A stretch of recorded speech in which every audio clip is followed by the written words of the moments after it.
On the Track is a monthly webTV show about cryptozoology, natural history, green issues and whatever else the team feel like making up as they go along.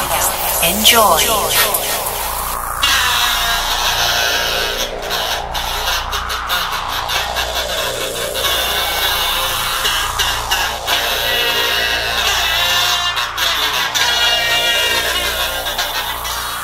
The world does seem to be in a particularly perilous state at the moment. The climate seems to be completely out of control. Alternately, there are forest fires, the like that we haven't seen for hundreds of years, and we are getting used to torrential rainstorms which are washing away much of the world. Even our house here has suffered rain and wind damage that I have never even considered before. And if you look around at the news, our politicians, our leaders seem to be completely out of control. They have lost the plot. They don't seem to know what the hell they're doing. And really, the world is very fast going to hell in a handbasket. That's really negative. Yep, I'm afraid you're right. It is really negative. Aren't we going to do anything funny for this introduction? Not really. I can't think of anything much to laugh about in the world at the moment.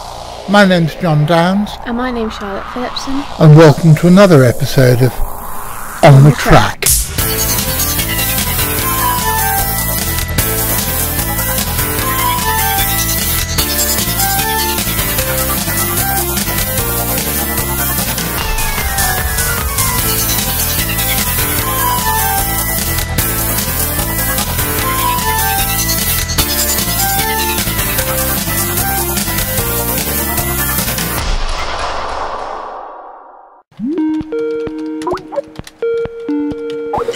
Oh, somebody's trying to call me. Hello, my name is Ghostman. Hello, Ghostman. What can I do for you? Why don't you put your appeal for Patreon earlier in the show, like the one professionals do? Well, you're asking why we don't put the Patreon appeal earlier in the show. Well, it's simple. To do that would just be vulgar. The CFZ isn't about money and never has been about money. And as an avowed anti-capitalist, it's the last thing I'm ever going to do is to appear to be a money-grubbing breadhead. Bloody anti-capitalists. There's no arguing with them. And now for some Parish notices. Charlotte won't be in On the Track much for the next 2 months. Why? Because she's studying for her GCSEs, which take place early this summer. And I think you'll all agree with me that this is a very, very good excuse for her leave of absence. Good luck, honey pie. Just as I was putting this episode together, I heard that Scott Walker, my favourite singer and one of the great inspirations in my artistic life, has died at the age of 76. We dedicate this episode in his memory with much love. And now, on with the show. Well, I don't know if you've noticed, but something utterly extraordinary has been happening over the past few months.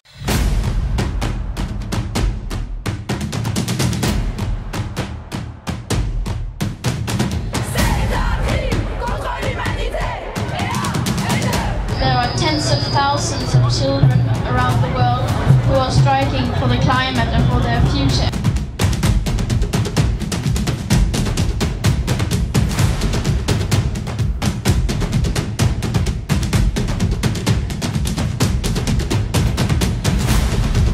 Until the politicians act on the climate and give us a future. The movement is growing so fast, and we are everywhere. We are all over the world right now, and we need to get bigger, grow more.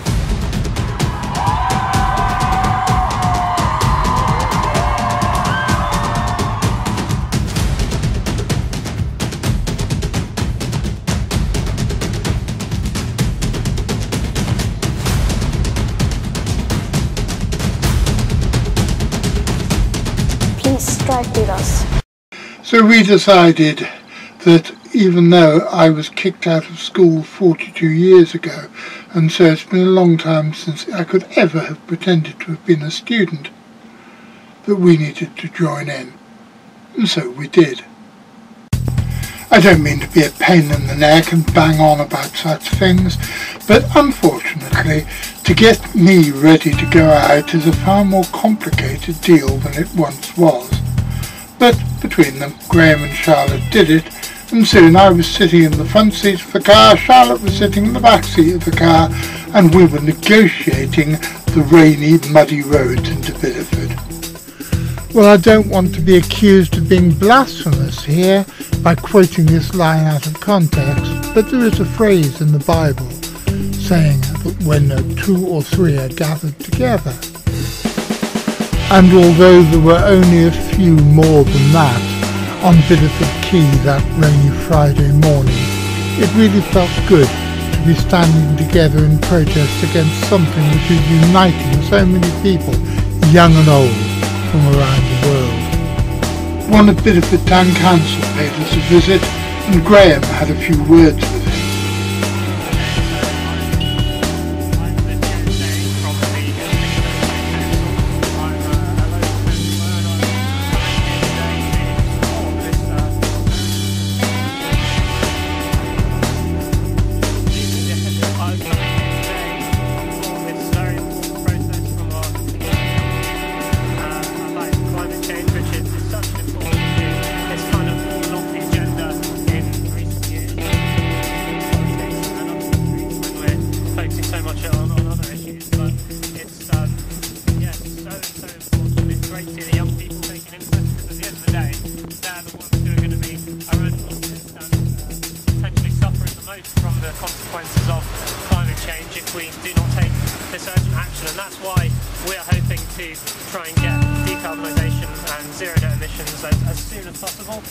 The government's gone for an 80% reduction by 2050, the current government, but that's nowhere near fast enough. We need 2030 zero net emissions in most developed countries, and that's what we're seeing in lots of local councils around the country are passing motions in favour of declaring a climate emergency and also trying to go zero net carbon by 2030. That's what they've done in Bristol, Cornwall, and just recently our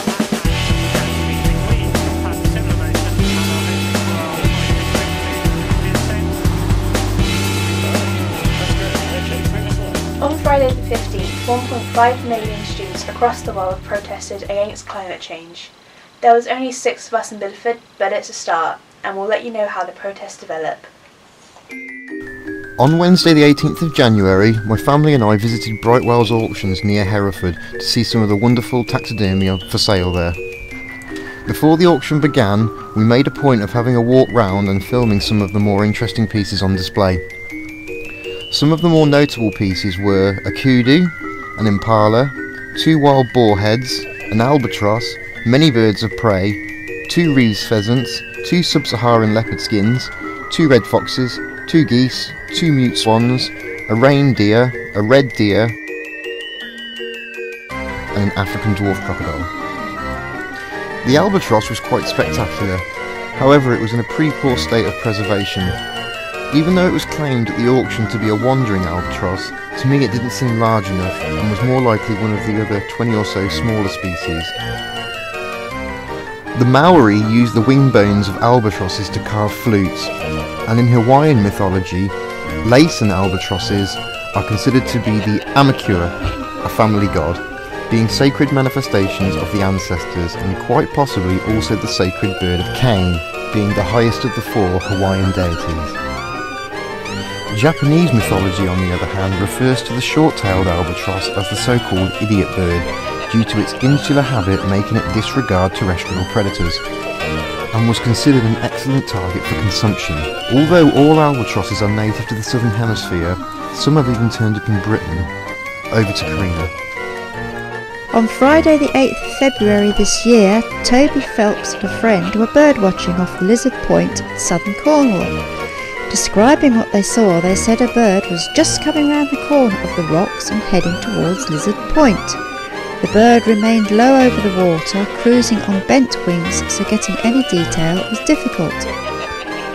They initially thought it was an immature northern gannet, but grew increasingly intrigued as it came nearer, still hugging the water's surface. It arced up, and for the first time they could see how big the bird actually was. And it was an adult black-browed albatross. Strangely, this is far from the only record of this giant of the Southern Oceans in British waters. In 2007, an endangered yellow-nosed albatross landed in a pensioner's garden in Breen in Somerset and was described as being incredibly exciting by ornithologists. It is believed the bird, which had a 2-metre wingspan, flew thousands of miles off course before landing near Hugh Harris's bungalow in Breen. Graham Madge, spokesman for the RSPB, said, "It is a bird which has not been seen before here, a very significant first for Britain. There are no records to hand which suggest it has ever been seen before in Europe. We are talking about an endangered species on a par with the tiger and lowland gorilla.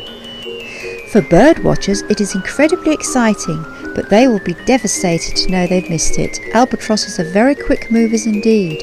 It is unlikely we will get another chance." Compared to this rarer avis, sightings of the black-browed albatross are almost commonplace. In 2016, for example, one was spotted at Flamborough Head on the East Yorkshire coast, thousands of miles away from its usual home. And the previous summer an adult black-browed albatross was seen in Germany and Denmark, before crossing the North Sea to pay the mute swans of Minsmere RSPB reserve in Suffolk a visit. No one could quite believe what was happening, but almost as soon as the adventure had begun, and it was over, with the bird departing back out into the North Sea. The most famous British albatross is undoubtedly Albert, who was first seen by birdwatchers flying over the Firth of Forth just before Celtic won the European Football Cup in 1967. The giant bird was seen desperately trying to mate with 2-foot-high gannets. His 7-foot wingspan later took him north to Shetland, where he continued searching in vain for a mate. Graham Madge of the Royal Society of the Protection of Birds said in 2007, "The bird has never been spotted on different colonies at the same time, therefore it is almost certainly the same one which has been seen over the last 40 years. Although he has had no luck with love, the fact the bird has been flying around the Northern Hemisphere since the 60s has probably kept him alive." He is at least 47 years old. The average black-browed albatross lives for up to 70 years, and he can well surpass that. John has always said that if he won the lottery, one of the things he would be very tempted to do is to sail to the Falklands and, totally illegally, catch a female black-browed albatross and bring her back up to the Shetlands so Albert could have a Victoria and hopefully raise a long dynasty of Scottish McAlbatrosses. But as he doesn't actually do the lottery in the first place, this is highly unlikely ever to happen.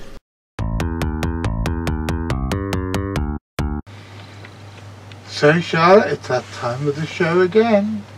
It's the time when you and I sit here at the CSZ office computer and look at pictures that have just come in from Loch Ness.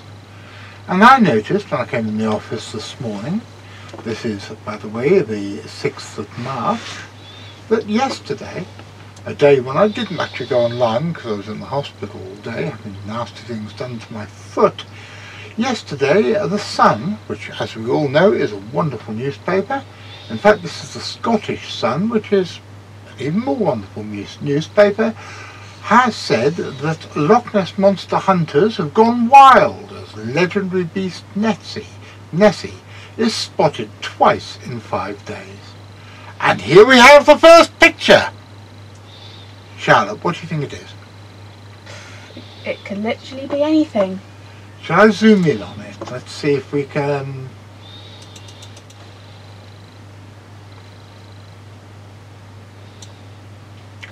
Has that made it any better? No. Okay, what do you think, your best guess?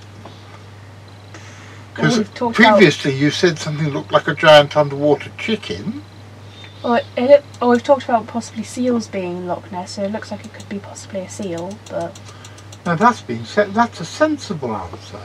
I was hoping for another thing like your giant underwater chicken, but truthfully, it could actually, your first answer was right. It could be anything, couldn't it? Mm. My best guess is, I think you're right, it's going to be a seal, it's going to be an otter, it's going to be a duck. God knows what it is. And the really interesting thing about, well, the really crack thing about the picture really, is that there's absolutely no scale of reference. There's no way of telling actually how big it is. Because those are trees, but we don't know how far away the guy was from the trees. We don't know, you know, we don't know how far away the trees were from the water. We don't know where he is or where he was when he took the picture. This one was taken by a woman from Manchester who claimed to have spotted and photographed the creature on February the 23rd. Let's see, Lisa Brennan and her partner Danny were driving near to Urquhart Castle when they made the first February sighting. Lisa's snap shows an L-shaped black object on the water which could be taken as the head and neck of Nessie. She said that the object disappeared shortly after she took the image. Lisa said, "We were driving around the loch, and as we got to Urquhart Bay just before the castle, I spotted a dark object around 3 foot tall above the water surface. I shouted, 'Oh my God, I've just seen something.' He slowed down the car, didn't believe me, but each to their own. By the time I got the camera ready on my phone, the object was lowered into the water, so I only managed to get as much as I did on the photo, as it then disappeared into the water. I made him turn round at the castle and go back to see if we saw anything else, but unfortunately we didn't." Oh dear. Well, let's have a look at the second one. This one was taken, and I am going to offend all our viewers in the Republic of Ireland, because I have absolutely no idea how to pronounce this. The guy's called Owen. Owen O... How do you think it's pronounced? If I'm going to offend our Irish viewers, you can offend them as well. Owen O Fadigan? I have no idea. But he has taken another picture, which at least shows a bit of the shore in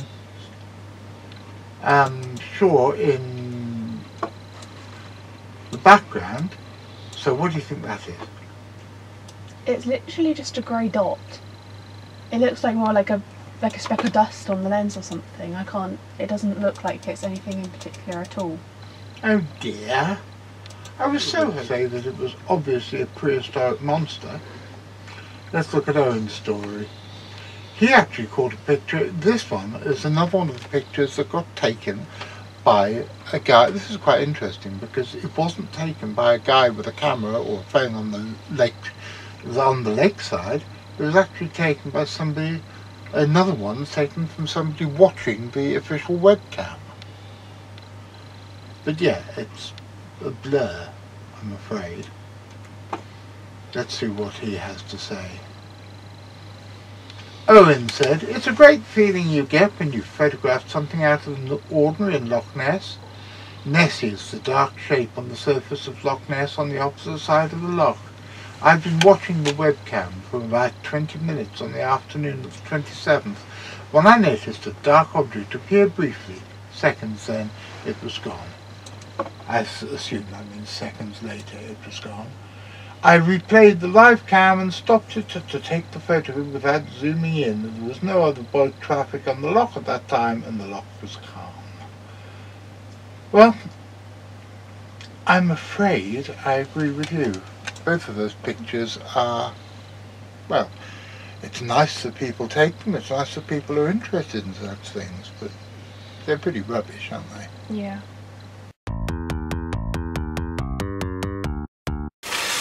Local farmers in central India's Madhya Pradesh state have a bit of a problem with the production of the opium cultivation, which, being a drug, is a costly crop with a proper licence required in order to grow the poppies.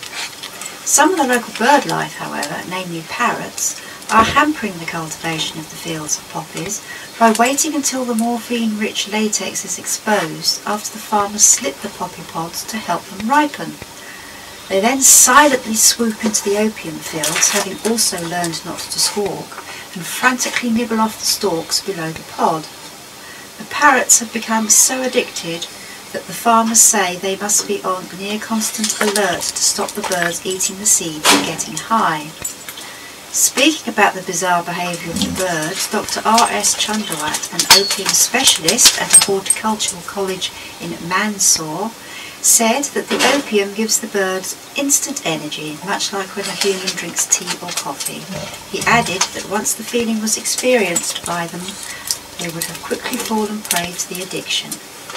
Somehow, I think the excuse that the paracetamol will butter their parsnips with those companies waiting for the next supply of the drug. I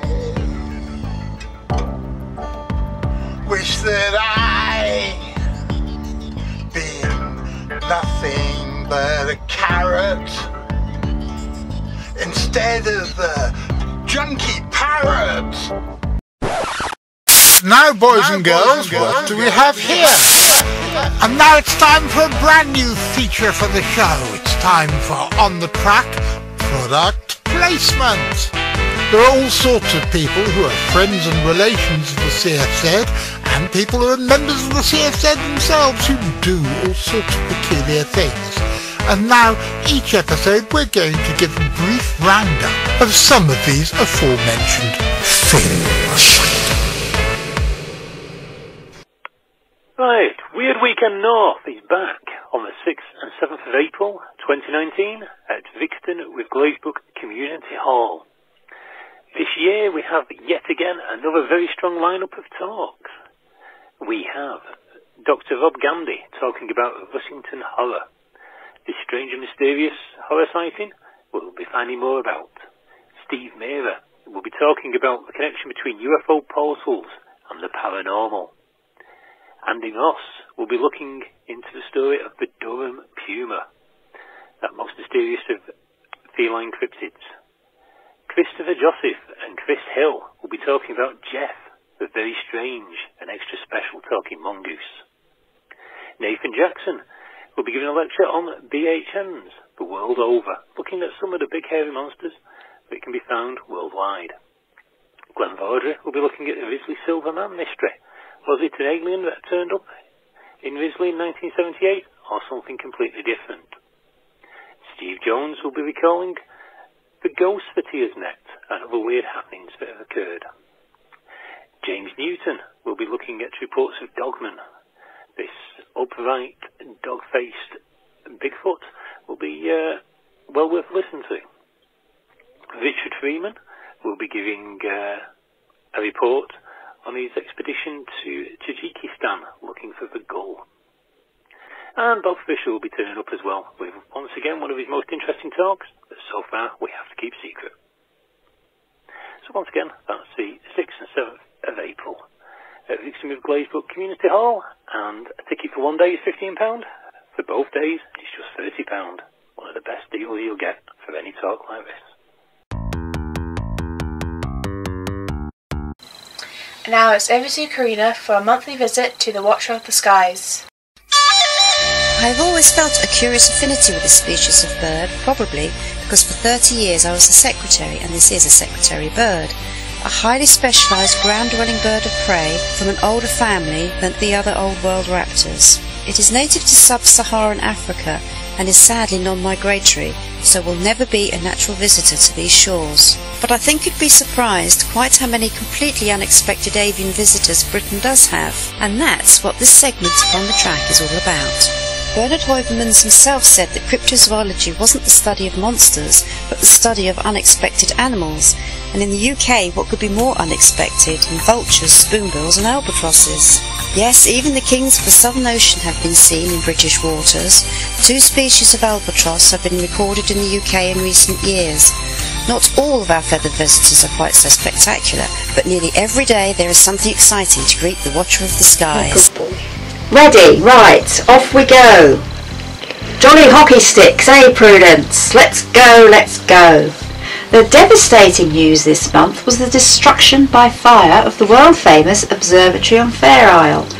The fire started in the roof of the 10-year-old wooden building and quickly spread to the whole building itself. By the evening, much of it was destroyed while the fire was still burning. Thankfully, everybody was accounted for and there were no injuries, but there is uncertainty whether or not the records of the 70 years of bird observation had been rescued from the building before the fire took hold. The observatory was known for its work on seabirds and bird migration patterns, and the team was headed by Warden David Parnaby and his wife Susanna, who was the centre's administrator. Oh dear, Charlotte, you're yawning. Are we boring you? No. Oh. They lived on Fair Isle with their children Grace and Freya since February 2011. President of the Fair Isle Bird Observatory Trust, Roy Dennis, has said that they will rebuild, although they have lost much and have lost a year. The new Fair Isle Bird Observatory was only opened in June 2010 following a £4 million investment from a number of funding bodies, including the trust that runs the observatory. What appeared to be a violence.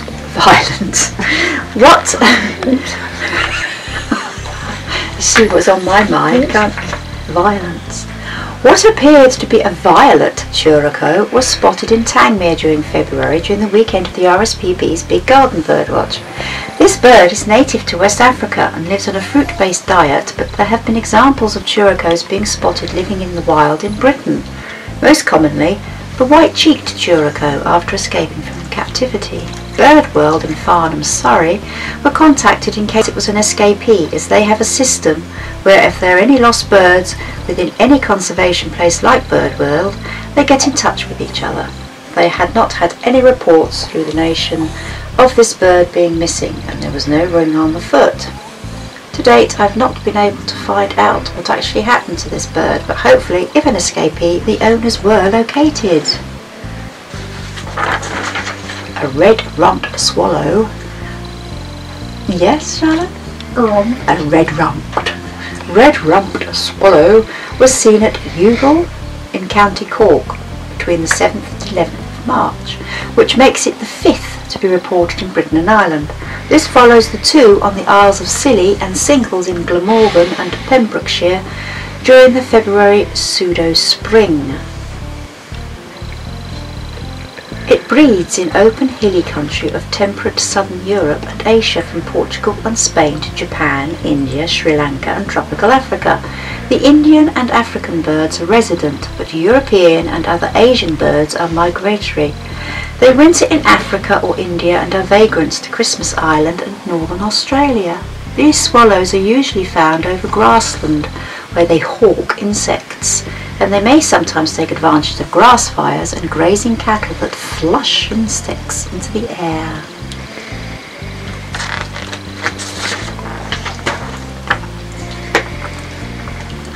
At the beginning of the month, a black swan was spotted swimming alongside hooper swans on Kebble Loch on Rathlin Island for the first time in over a century. One was last recorded there in the 1880s.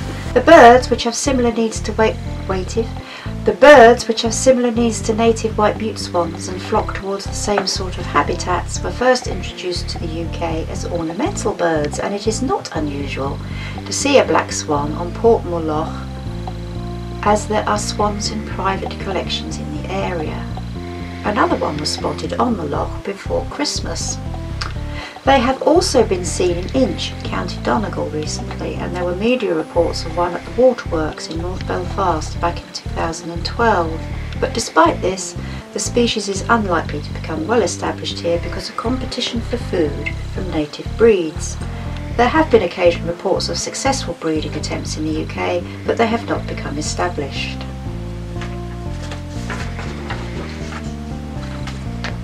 Apparently, 1 in 100,000 black barn owls are born in the wild, but you don't often see them as the mother will reject and not feed them. Thus, they do not survive very long in their natural habitat. They tend to be smaller in size than normal barn owls and sometimes have problems with their vision and their hearing.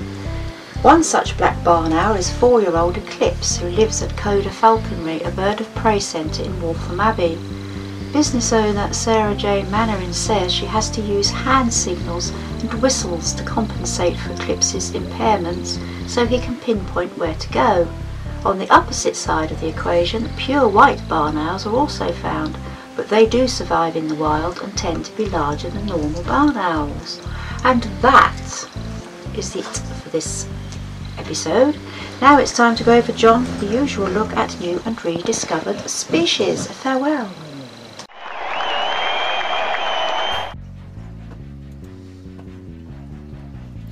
A new species of glassfrog has been described from the Rio Mandaquiaro Reserve in Ibarra province on the Pacific slopes of the Ecuadorian Andes. The new species can be distinguished from most other glassfrogs by having numerous yellow spots on the dorsum and lacking membranes amongst its fingers. Both morphological and molecular data support the placement of the species in the genus Nymphagus.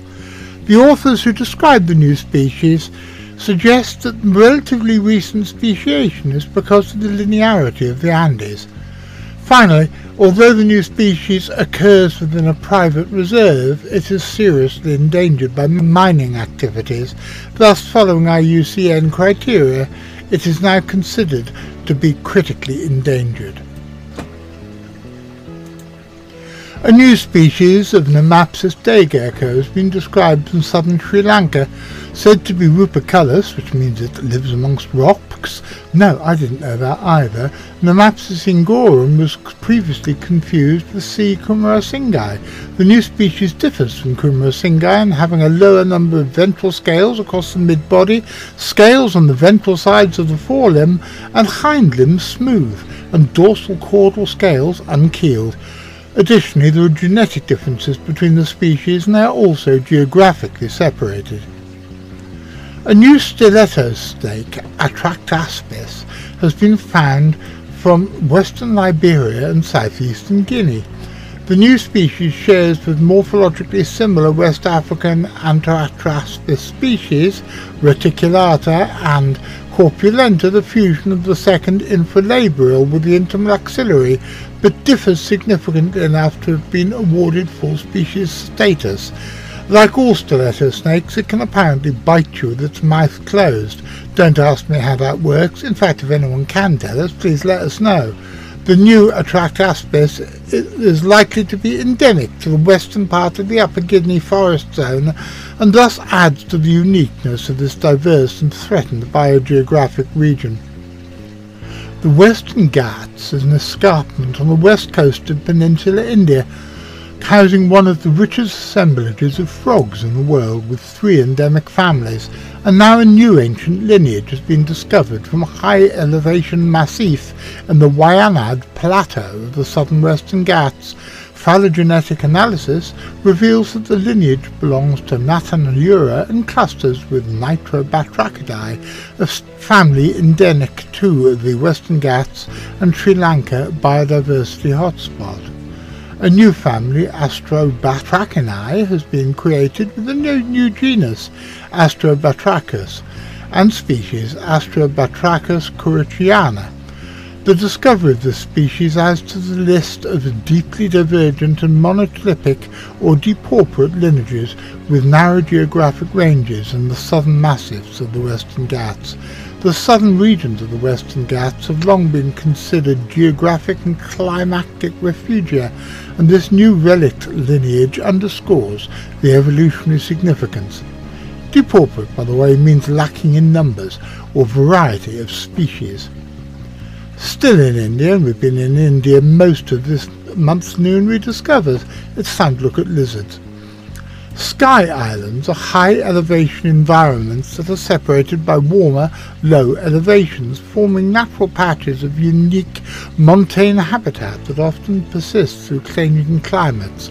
Peninsular India was once ancestrally forested and has gradually become more arid since at least the Oligocene, and open landscapes have dominated since the middle to late Miocene. Mesic forests today are largely restricted to coastal mountains and some other montane habitats. A mitochondrial phylogeny and fossil calibrated time tree of Indian hemiphallodactylus geckos reveals an Indo-Chinese origin and an endemic radiation with 12 species-level lineages. A single species was known that diversified in the Oligocene to Miocene across montane forest habitats in the eastern Ghats and South India. 3 new gecko species, Hemiphyllodactylus arcuaracuensis, Giannana and Colliensis have been described from montane habitats above 1,000 metres. The montane habitats of these species are emerging hotspots of reptile endemism, and this study emphasises the need for a systemic biodiversity inventory across India to discover the basic patterns of diversity and distribution. A new species of Gymnotus electric knifefish has been described from the coastal river systems in the Pernambuco state, Brazil. It's phylogenetically referred to as the Gymnotus carapo group clade for presenting a clear patch posteriorly at anal fin, 2 independent pores at the dorso-posterior corner of the preoptical, and a single row of well-developed teeth, mostly arrowhead-shaped, and several other characteristics.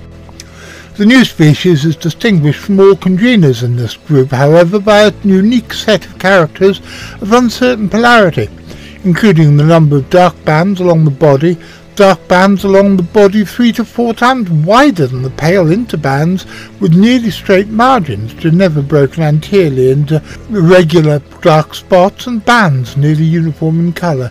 The new taxon represents the first species of Gymnotus ever to be described from localities in northeastern Brazil, north of the mouth of the Rio São Francisco. Finally, bulbuls. These are small songbirds distributed across most of Africa and into the Middle East, tropical Asia to Indonesia, and north as far as Japan. The cream-vented bulbul Pycnotus simplex of Borneo was previously considered to be polymorphic in iris colour, having either red or white, creamy yellow, irises. Mitochondrial DNA sequence comparisons, however, indicate that white and red-eyed Bornean individuals are not closely related to each other. Instead, white-eyed birds are sister to the ashy-fronted bulbul, P. cinereferens, of Palawan Island in the southwest Philippines, and red-eyed birds are sister to the white-eyed P. simplex of the Thai Malay Peninsula. Consequently, the white-eyed Bornean population are now considered to be a distinct and previously overlooked species. And that's about it, I'm afraid, for New and Rediscovered this month. It's one of my most difficult jobs of the month, is to cherry pick what species I'm going to feature, because I can never fit in more than about 5% of the new species that have been described. If you want to know more, I suggest you go to the always excellent Novataxa blog, the address is here, and check them out for yourself. I cannot recommend it highly enough.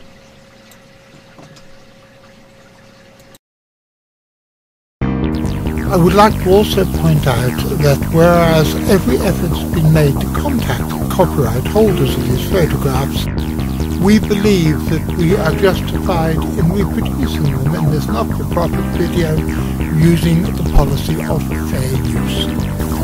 However, if there is anybody who believes that their intellectual or legal rights have been infringed, please contact us and we will do our best to bring the matter to a mutually acceptable solution. First there's this. And in next month's episode. Around about there. Yeah, let's send that. Right, well hopefully that will provide us with some decent sound quality now. Ever since we restarted on the track the summer before last, we've been trying with each successive episode to make it technically better. But the one thing that's always been a problem is the sound, particularly when Karina is being filmed. Now don't ask me why, but for some reason Karina has this weird effect on microphones, and she has this weird effect on cables, and she makes all sorts of weird electronic buzzing that I don't know if any of you have ever heard any of the music by a band called Noi, or by a band called Throbbing Gristle, but she sounds a little bit like that, or rather the electronic emanations she seems to put out sound a bit like that. So, we're using radio mics, we're trying something completely different. We'll see if this is any better. And then there's this. I can't believe that it was the summer of 2017 when we actually relaunched this show. And this time has gone very, very fast. Our friend Louis has set up a Patreon campaign, which is a very real and sensible way that if you want to support not just this show but the Centre for Fortean Zoology, you can do so by going to the link here. And in the meantime, Charlotte and I would just like to say thank you very much for your support. Thank you for watching this month's episode. I hope you learned something new and or interesting, and we very much hope that you enjoyed it. And I'll see you in June, after my GCSEs, which I hope I very much pass. Goodbye! So ladies and gentlemen, that's about it for this episode. I hope you enjoyed it as much as we enjoyed putting it together. This is a really important part of my life, and it's something that I really enjoy doing. So thank you, all of you, for your support. I'd like to say a big thank you to everybody involved in this month's episode, and I'd like to say thank you to all of you around the world who support the CFZ in our global endeavours. Now I want to talk about social media, which is a subject about which I know very little and care less. But I've been told that I'm supposed to tell you to like this video by clicking on this thing, and to ring this bell here, which apparently will make it that if you want to be told every time we've got a video out, it'll tell you how to do it. You can also, apparently, you can say how much you like us by passing the news around on all the various social media sites. Not that I know what most of them are, but you can visit our Facebook page or see us on Twitter. You can follow us on Twitter. That's about the only thing I know anything about is Twitter. But I'm an old git and I'm surprised that I actually like Twitter as much as I do. But that's enough of me showing how lamentably out of touch I am. Thank you very much for all you've done over the last month, and I really mean it. I couldn't do all these things without your help. But there's one more important thing I want to say. I want to say a big, big, big good luck and oodles of love to Charlotte, who won't be here for the next 2.5 months because she's revising and then doing her GCSEs.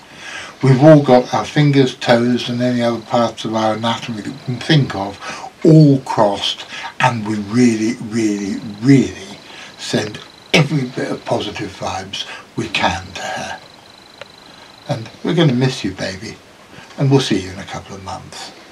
But for the rest of you, if you can bear to watch this show without having the lovely Charlotte in it with me, I'll be seeing you next month.